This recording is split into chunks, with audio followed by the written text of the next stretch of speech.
What is going on, guys and gals? Brooklyn Bound the Raid Scientist here, and today, here's a quick video on how to complete the Crossfire Raid Challenge in the Root of Nightmares raid, with the focus on the Master difficulty.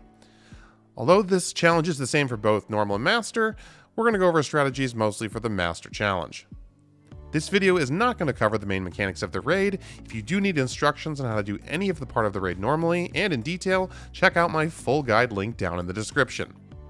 Alright, so the Crossfire challenge takes place on the second main encounter of Root of Nightmares, Scission. The challenge requires that anytime someone crosses the gap from one side to the other via the launchers, the crux to activate the launcher has to be shot by somebody on the opposite side. Now, before you start thinking, oh well, I'll just sword fly or strand fly across the gaps and won't have to worry about it. No.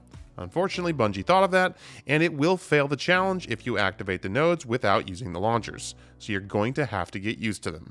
First up, this week on Master difficulty is Void Surge and Strand Surge, with Shotgun overpowering, meaning all of these will get a 25% buff to damage output.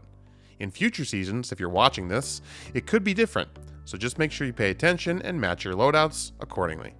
This week, a good Void Heavy Machine Gun does absolute wonders here if you're not a runner.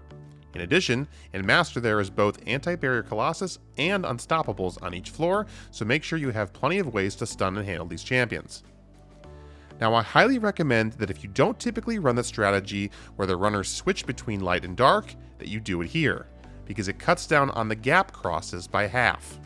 If you're unfamiliar with this, basically you'll have each runner start with the buff on their side, cross the gap to activate the first node, and then, instead of crossing back over again to get the same buff they got the first time, they instead stay on the side they just crossed to and pick up the opposite buff to do the node on that side. For example, if you're the light runner to start, shoot the light buff, cross over, and activate the first light node. Then, go back and grab the dark node that's already right there, and you can use it to activate the next darkness node, which is also on that side. Then you go back and get the dark node again, and then launch over and repeat, swapping from dark to light or vice versa every time you cross. Just be sure to communicate with your runner when you're shooting the nodes so you don't disrupt them. If done correctly, each runner should only need to cross the gap 3 times, and where the challenge is tied to gap crossing, it cuts down on the difficulty by a lot. Now, for the challenge, I've seen 2 strategies work pretty well. First being to have the runners just shoot themselves across every time. This requires coordination for them to go at relatively the same pace. The very most important part of having the runners shoot themselves across is that they need to make sure they grab their buff just before they are ready to launch across. If one runner goes faster, grabs their buff, and then is waiting to be launched over by the other runner because they still haven't gotten theirs, then likely by the time you launch over, your buff will have expired. Also, you're going to want to have a scout or a pulse rifle on to shoot the crystals because they are very small and can be hard to see sometimes. Line up your shots together, count down 3, 2, 1, shoot, and do it at the same time. If you miss, you can't really shoot their crystal while you're in the air because the game thinks you've already crossed the gap at this point and the challenge will fail. If this happens, you'll need someone on the opposite side that's not a runner to shoot you over. So, if doing this strategy, it's still important that the ad clears know what to do in case of an emergency because let's be honest, it never goes 100% perfectly as planned anyways. The second strategy that we used was to just have a dedicated shooter for the launchers on each side that wasn't a runner. This way the runners can go at their own pace. Remember that the challenge is that anyone can shoot the cruxes as long as they are on the opposite side. It has nothing to do with the buffs.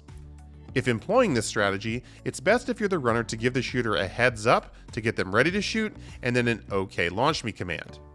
This is because the dedicated shooter is going to be dealing with a ton of ads, champions, and it gets pretty crazy.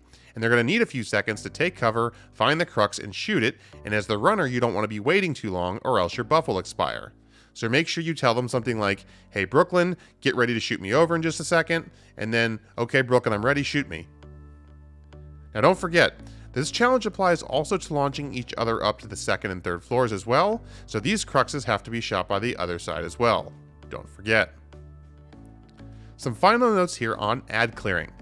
Halfway through the second floor and the entire third floor, the ads can get pretty overwhelming on Master difficulty. Be sure to use supers willingly, heavy ammo, and melt champions as soon as possible, as they will wreak havoc on everyone including the runners.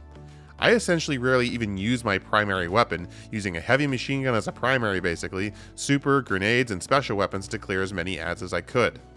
Good suspend builds on Strand will do wonders here, especially with the Seasoned Strand Surge for suspending and stopping the champions.